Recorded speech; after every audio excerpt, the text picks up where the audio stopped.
Is chess boring for you? Maybe? Yes, kind of. Then upgraded chess. Myself. A chess variant guy. I upgraded chess. And I'm gonna start talking about pieces, but this is the position. Alright. Well, this is a setup you need.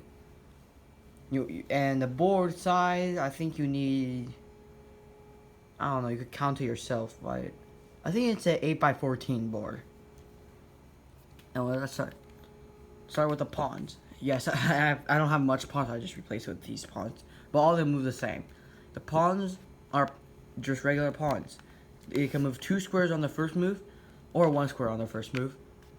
You can move 2 square or 1 square on the first move, and then 1 square for the rest of the game. And may capture diagonally. That's the pawns. Now we come in with the king. The king moves 1 square in any direction, captures anything in its range. And yes, they could castle with the rooks in the corner. Well, not exactly the corner, but yes, you could capture with the use these king and castle with the rook. Now we've got the bishop.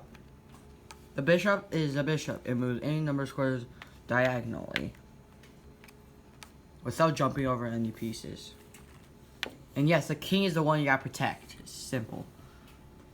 The queen moves like a bishop and rook. The rook moves any number of squares vertically and horizontally. Okay, we'll go with but they may not move like knights. The knights move in L shapes. 2 square vertically and horizontally, and the 1 square 90 degrees, and jumping over any other pieces. Hold on. Okay, now we got the elephant. The elephants move 2 squares diagonal, jumping over any piece, or 1 square diagonally, and capturing anything in its path. The archer moves like an elephant, a knight, a camel, which is basically 3 squares vertically or horizontally, and the 1 square 90 degrees. Or it can move like a king, and can capture it in the range, or it may shoot down anything in a 3 square range in any direction, killing anything without moving. I don't know. Oops. Okay. And now we got the rook. And yes, you could castle the rook. I'll talk about castling later. The rook moves any number of squares vertically or horizontally, or 1 square diagonally. It's just a better version of the regular rook. How about the pawn? By the way, the pawn may not move backwards.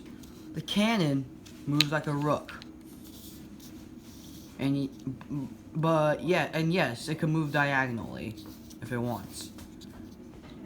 But it may not capture like a rook. Instead, it captures by jumping over 1 piece at a time and landing on whatever the piece lands on. Now we got the checker piece. The checker piece move like a king, but captures by jumping over 1 piece at a time, capturing this. And yes, it can capture multiple pieces at a time. For example, it's white to move, and the checker piece could capture this pawn and the queen, capturing both of those, jumping over any of it. It's just like a regular checker piece. And yes, it could capture like this. Yes, that's a possible capture. It's also a triple capture, and it may capture any number of chains, like multiple chains. Like for example, it could capture like all of their opponent's pieces and just kill the king next move. And I think that's it for the pieces, right? Okay, now let's talk about castling. Okay, castling works only when all the pieces in the middle moves. Like in its way, already moved. Okay, look. The rook and the king is staring at each other. They could castle. Castling is basically moving the king 3 squares towards the rook, and then the rook to the other side. Same for the queen side. Like, let me move all the pieces out of the way. Okay, see? 3 squares towards the rook, and the rook to the other side. And that's how you castle. The cannon just stays in there. You gotta make a little escape route for the cannon to be activated.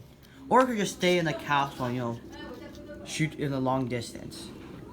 I'm pretty sure that's it for the pieces and all the rules. So yeah, that's it. If you want to watch me go against my little brother playing this, tell me in the comments. Tell me in the comments or like the video. Yeah, that's it. See you later.